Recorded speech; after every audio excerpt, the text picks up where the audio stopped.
Top quality और consistent performance के लिए सिर्फ सिल्वर पंप्स नाम याद रखना। और अमेरिकी रक्षा बजट में बढ़ोतरी का प्रस्ताव। एक और बड़ी खबर है, $150 बिलियन रक्षा बजट बढ़ाने का ये प्रस्ताव। अमेरिकी रक्षा बजट $1 ट्रिलियन से ज्यादा हो जाएगा। ट्रंप के रक्षा बजट बढ़ाने पर भी सवाल उठे।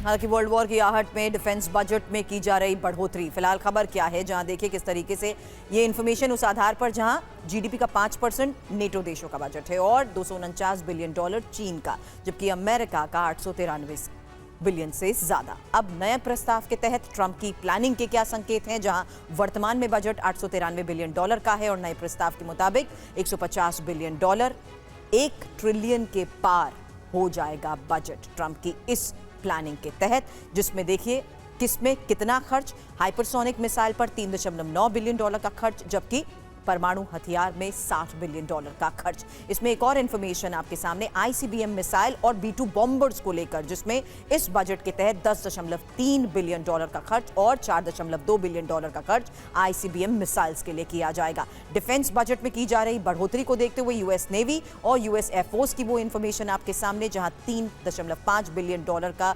यूएस एयरफोर्स के लिए बजट और यूएस नेवी के लिए $11 बिलियन का बजट। तो वर्ल्ड वॉर की आहट के बीच जिस तरीके से अमेरिका ये बड़े फैसले ले रहा है, फैसला है कि यूएस आर्मी पर 3.8% सैलरी की बढ़ोतरी की जा रही है और $40 बिलियन का ये जो स्पेस प्रोग्राम है, जिसमें 30% से ज्यादा का जो इजाफा है वो देखने को मिल रहा है। एक बड़ी खबर आ रही है इस बीच, और ये पाकिस्तान के नापाक करतूतों को देखते हुए खबर बड़ी है, जहां पाकिस्तान एक ऐसी इंटरकॉन्टिनेंटल बैलिस्टिक मिसाइल यानी आईसीबीएम बना रहा है जिसकी जद में अमेरिका भी होगा।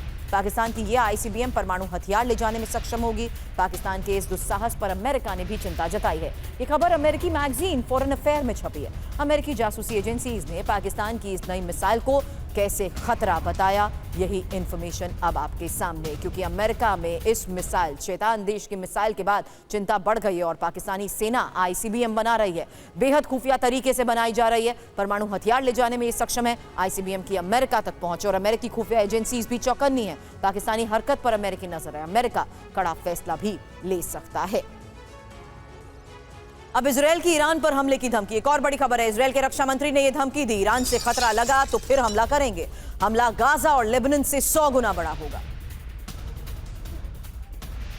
25 फरवरी को नेटो के समिट में अमेरिका के राष्ट्रपति डोनाल्ड ट्रंप ने जो कुछ कहा, उसने एक बार फिर से इजरायल और ईरान में महायुद्ध की आशंका को जन्म दे दिया है। ट्रंप ने कहा कि इजरायल और ईरान जल्द ही फिर से जंग में उतर सकते हैं। सवाल यही है कि आखिर ट्रंप ने ऐसा क्यों कहा? क्या ईरान में इजरायल और अमेरिका का लक्ष्य पूरा नहीं हुआ, इसलिए इजरायल और अमेरिका फिर से ईरान पर हमला करेंगे? क्या इस हमले की तैयारी करने के लिए ही ट्रंप ने सीज फायर की घोषणा की है?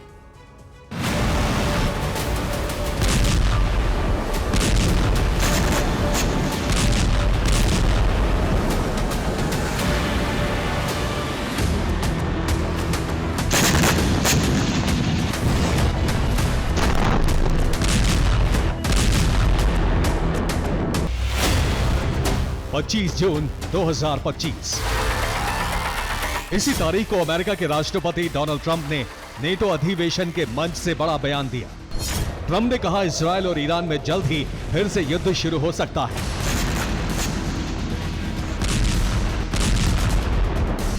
ट्रंप के इस ऐलान को एक बार फिर से सुनिए पूरे ध्यान से। सवाल यही है कि आखिर अमेरिकी राष्ट्रपति ऐसा क्यों कह रहे हैं? ट्रंप को ऐसा क्यों लगता है कि इजरायल और ईरान में एक बार फिर से बड़ी जंग की शुरुआत होने जा रही है?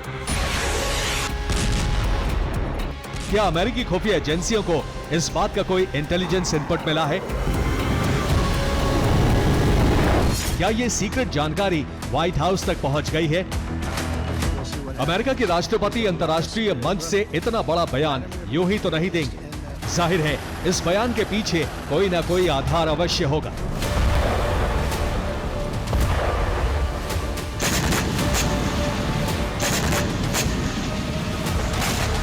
ट्रंप के इस बयान के बाद दुनिया के बड़े रक्षा विशेषज्ञों का मानना है कि इजरायल और ईरान में युद्ध विराम हुआ है, वो असल में एक अल्प विराम है।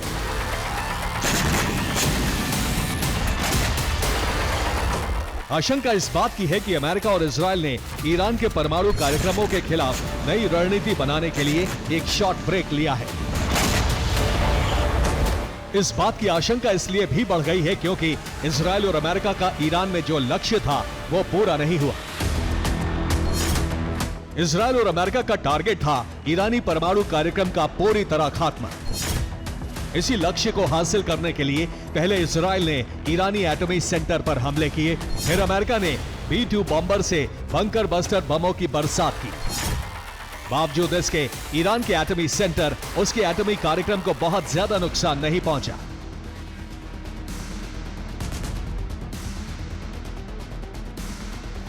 अमेरिका और इजराइल तब तक चैन की सांस नहीं ले सकते हैं जब तक ईरान का परमाणु कार्यक्रम सुरक्षित है। ऐसे में आशंका इस बात की है कि ईरान के परमाणु प्रोग्राम को खत्म करने के लिए फिर से हमले की तैयारी हो रही है।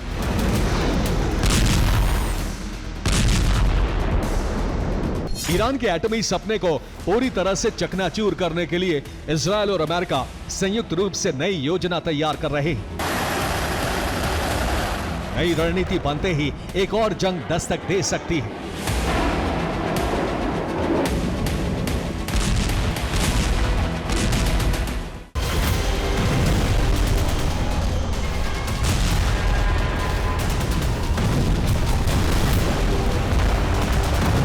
अमेरिकी हमले के बाद से ईरान कह रहा है कि उसका परमाणु कार्यक्रम पूरी तरह सुरक्षित है। उसने अपने संवर्धित यूरेनियम पहले ही दूसरी सुरक्षित जगह पर पहुंचा दिए थे, ऐसी लोकेशन पर जिसकी जानकारी ना तो इजरायली खुफिया एजेंसी मोसाद को है और ना ही अमेरिकी इंटेलिजेंस एजेंसी CIA को।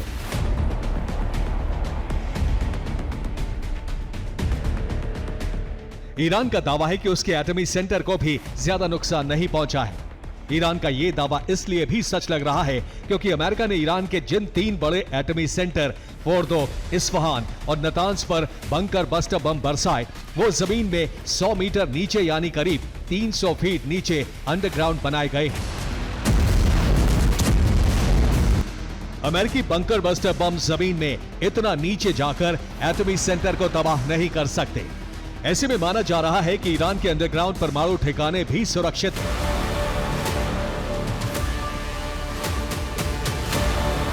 ईरान के सुप्रीम लीडर ने भी साफ कर दिया है कि ईरानी एटमी मिशन पूरी तरह सुरक्षित है। इतना ही नहीं, इजराइल ने ईरान के जिन बड़े सैन्य अफसरों को मारने का दावा किया था उनमें से ज्यादातर जिंदा हैं।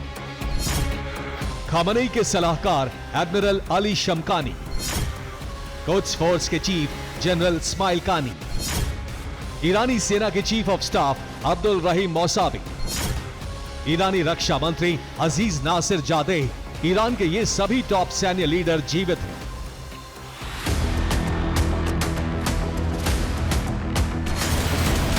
इसका मतलब यह हुआ कि इजराइल ना तो ईरान के एटमी मिशन को समाप्त कर पाया और ना ही ईरानी टॉप जनरल के खात्मे का लक्ष्य ही हासिल कर सका।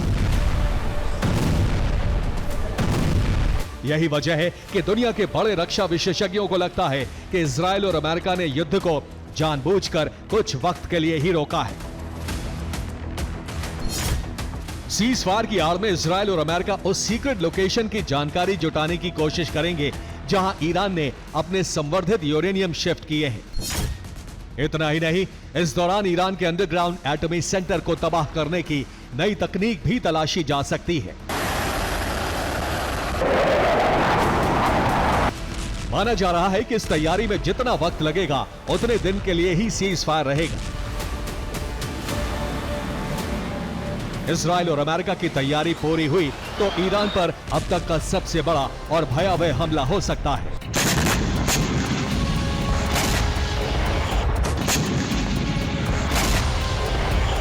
इजराइल और अमेरिका ने किसी बड़े षड्यंत्र के कारण ही युद्ध विराम किया है, इस बात का शक ईरान को भी है। यही वजह है कि अब ईरान भी चौकन्ना हो गया है।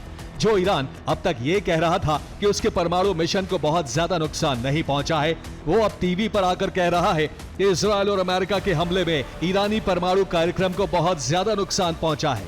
ये ऐलान अल जजीरा को दिए इंटरव्यू में ईरानी विदेश मंत्रालय के प्रवक्ता ने किया। सुना आपने, अब ईरान ने यह कहना शुरू कर दिया है कि उसके एटमी मिशन को बहुत ज्यादा नुकसान पहुंचा है। रक्षा विशेषज्ञों का मानना है कि ईरान ऐसा कहकर इजराइल और अमेरिका को निश्चिंत करना चाहता है। ताकि इजराइल और अमेरिका फिर से ईरान के एटमी कार्यक्रम के खिलाफ नया हमला ना शुरू करें।